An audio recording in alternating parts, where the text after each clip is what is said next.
স্বামী শহীদ রাষ্ট্রপতি জিয়াউর রহমানের কবর জিয়ারত করতে বুধবার রাত 11টায় সমাধিস্থলে যান বিএনপি চেয়ারপারসন বেগম খালেদা জিয়া। হঠাৎ এই সময়ে কেন গিয়েছেন এই বিষয়ে গণমাধ্যমের সঙ্গে কথা বলেছেন তার ব্যক্তিগত চিকিৎসক doctor AZM Zahid Hossain.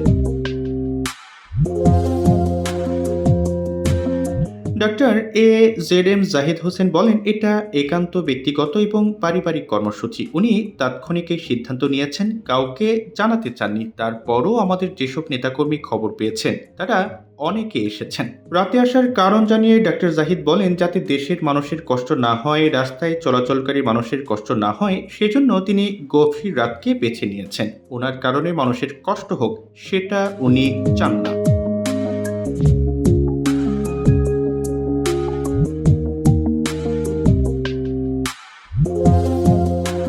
Doctor Zahid আরও বলেন, বেগম জিয়া সেখানে কোরআন তেলাওয়াত করেছেন, আল্লাহর দরবারে দোয়া করেছেন, দুরূদ পড়েছেন, ফাতিহা পাঠ করেছেন।